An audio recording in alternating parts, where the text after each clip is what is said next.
Praise the lord everyone. మన జీవితంలో ఎన్నో కష్టాలు వస్తాయి, ఎన్నో సమస్యలు వస్తాయి. ఇట్లాంటి పరిస్థితుల్లో మనము చేయాల్సిన పని ఏంటి? మనము గడుపుతున్న ఈ జీవితంలో మొట్టమొదటిగా ప్రాముఖ్యంగా మనము ఎంచుకోవాల్సిన పని ఏంటి? ఈరోజు మనము నేర్చుకుందాము.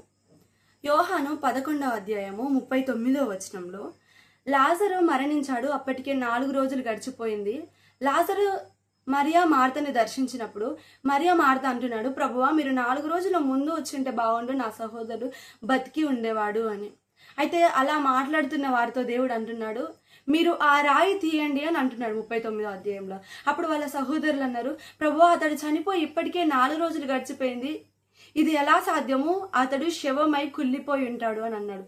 అప్పుడు ప్రభువారు 40వ వచనంలో ఒక మాట అంటున్నాడు, నీవు నమ్మిన ఎడల దేవుని మహిమ చూతువు. ఇక్కడ వాళ్ళ నమ్మకంకి పరీక్ష, అనగా వాళ్ళ విశ్వాసంకి పరీక్ష. దేవుడి మాట చెప్పిన వెంటనే మరియా మార్త వాళ్ళకు ఆజ్ఞాపించారు అక్కడున్న వారితో. వెంటనే వాళ్ళు రాయి తీశారు. అప్పుడు మరణించి మృతతుల్యమైపోయి కుళ్ళు పట్టిన శవమై ఉంటున్న లాజరు తిరిగి లేచి బయటికి నడవసాగాడు. హల్లెలూయా. ఇదొకటే కాదు, ఇంకా చాలా విషయాలు నేను మీతో పంచుకోవాలనుకుంటున్నాను.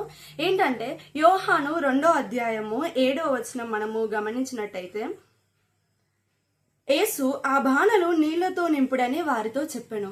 అయితే దేవుడు ఒక విందుకి పిలువబడ్డాడు. ఆ విందులో ద్రాక్ష రసము అయిపోయింది. ఈ కథ మనందరికీ తెలుసు.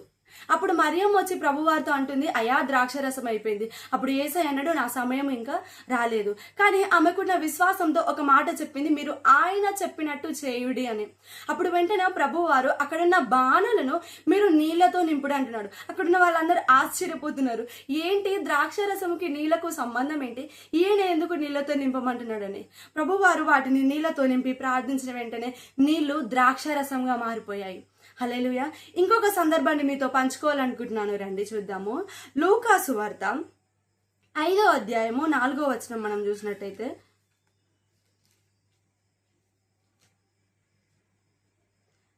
ఆయన బోధించుట చాలించిన తర్వాత నీవు దోణను లోతునకు నడిపించి చేపలు పట్టుటకు నీ వలలు వేయుడని సీమోనుతో చెప్పాను. మనందరికీ తెలిసిన కథనే. సీమోను పేతురు తనకి ఎంతో డబ్బులు అవసరమై ఉంటుంది. వలలు పట్టుకొని రాత్రంతా ప్రయాసపడుతుండు. ఎంతో ప్రయాసము. ఆ దిక్కున వెళ్ళాడు, ఈ దిక్కున వెళ్ళాడు, అన్ని దిక్కులో ప్రయత్నించాడు. కానీ వలలో మాత్రము చేపలు పడలేదు. ఎంతో నిరుత్సాహముతో, ఎంతో నిట్టూర్పుతో, ఎంతో దుఃఖముతో ఉన్నాడు సీమోను పేతురు. ఆ దుఃఖములో ఉండి ఉదయం రాగానే ఇంకా ప్రయత్నిస్తూనే ఉన్నాడు. అయితే అతడు గమనించాడు, యేసు ప్రభువారు కొంతమందికి బోధిస్తున్నాడని. యేసయ్యకి తెలుసు అతడికున్న ప్రయాసం ఏంటి, అతనికి ఉన్న భారం ఏంటని. ఆ ప్రయాసాన్ని, ఆ భారాన్ని గమనించిన యేసయ్య అంటున్నాడు సీమోను పేతురుతో, సీమోను పేతురు, నువ్వు వలని, అనగా నీ ఓడని ఇంకా లోతుకు తీసుకెళ్లి అక్కడ నీ వలయు. అప్పుడు ఆయన అన్నాడు, నా ప్రభువా, నేను రాత్రంతా ప్రయాసపడ్డాడు, అయినను నీ మాట చొప్పున నేను ఇక్కడ వల వేయాలి అనుకుంటున్నాను అన్నాడు. దేవుని మాట చొప్పున అతడు అక్కడ వల వేసిండు. రెండు దోణలు నిండే అంత, మరియు ఆ వల పికిలిపోయేంత చేపలు ఆ వలలో పడ్డాయి. హల్లెలూయా. ఇంకొక సందర్భాన్ని పాత నిబంధనలను మనం చూసుకున్నాము. అతడే మోషే. నిర్గమకాండము 14వ అధ్యాయం 16వ వచనంలో మనం చూస్తే ఏముంటదని అంటే, ఆ రోజు ఇజ్రాయెల్ ప్రజల్ని మోషే ఐగుప్తు నుండి తీసుకొని వస్తున్నాడు. ముందు చూస్తేనేమో సముద్రం ఉంది, వెనకాల చూస్తేనేమో సైన్యం ఉంది. ఎలా ఎదుర్కోవాలి, అన్ని లక్షల మందిని నేను ఎలా దాటించాలి, ఎలా వాళ్ళకి విడుదలనివ్వాలి అని మోషేకి ఒక్కడికి ఉంది. ఎందుకంటే మోషే ఇజ్రాయెల్ ప్రజల్ని నడిపించేది ఒక 10 మంది కాదు. ఇజ్రాయెల్ ప్రజలను నడిపించేది కేవలం ఒక్కడే, అతడే మోషే. అతనికి ఉన్నారు చిన్న సహాయము, అహరోన్ కావచ్చు, మిరియం కావచ్చు, కానీ మోషే ఒక్కడే నడిపిస్తున్నాడు. అట్లాంటి క్లిష్టమైన పరిస్థితుల్లో ప్రజలేమో గుణుక్కుంటున్నారు, అయ్యా మోషే, ఐగుప్తులో సమాధులు లేవని మమ్మల్ని ఇక్కడ వరకు తీసుకొచ్చామని. ఆ బాధలో ఉన్న మోషే యెహోవా వైపు చేతులెత్తి ప్రార్థిస్తున్నాడు. అప్పుడు దేవుడు అంటున్నాడు, నువ్వు నాకు ప్రార్థించడం ఎలా, నీ కర్రను సముద్రంలో పెట్టు అంటున్నాడు. హల్లెలూయా. ఆ మాట చొప్పున మోషే తీసుకెళ్లి ఆ కర్రని సముద్రంలో పెట్టాడు. సముద్రము 2 పాయలుగా చీలిపోయిందంట. హల్లెలూయా. అప్పుడు ఇజ్రాయెల్ ప్రజలకు దేవుడు ఒక బాటను ఏర్పాటు చేశాడు. దీనిలో మీకు కొన్ని ఉదాహరణలు మనం మాట్లాడుకోవచ్చు. అసలు చనిపోయిన శవము ఏ రీతిగా లేస్తుంది, కుళ్ళిపోయిన శవము ఏ రీతిగా లేస్తుంది? అది సాధ్యమేనా? అది సాధ్యము కాదు. అసలు రాత్రంతా ప్రయాసపడ్డా, రాత్రంతా వల వేసినా కూడా చేపలు లేని ఆ నీళ్ళలో చేపలు ఎలా వచ్చాయి? ఇదంతా నమ్మకము, ఇదంతా విశ్వాసము. నీళ్లను ద్రాక్షరసముగా ఎలా మార్చగలుగుతామో అదే విశ్వాసము. సముద్రము, ఎంతో పెద్ద సముద్రము, వెనకాల సైన్యము, ఎంతో పెద్ద సైన్యము, అది రాజుగారి సైన్యము. ఎలా దాటగలుగుతామో? కేవలం విశ్వాసం మాత్రమే. ఈరోజు మీకున్న పరిస్థితులు ఎన్నో కావచ్చు, మీరు ఎదుర్కొంటున్న బాధలు ఎన్నో కావచ్చు. ప్రతిరోజు దుఃఖముతో ఉండొచ్చు, ప్రతిరోజు ఏడుపుతో ఉండొచ్చు. ఏడుపుతోనే పడుకుంటున్నారేమో, ఏడుపుతోనే లేస్తున్నారేమో. మీ సమస్యలు ఘోరమైనవి కావచ్చు, అది ఎవరితో పంచుకోలేనిది కావచ్చు. కానీ ఈ రోజు దేవుడు మీతో ఆజ్ఞాపిస్తున్నాడు. ఈ రోజు దేవుడు మీతో మాట్లాడాలనుకుంటున్నాడు, నాతో మాట్లాడాలనుకుంటున్నాడు. ఒకటే మాట, ప్రార్థించండి. ప్రార్థించడం నీ వంతు.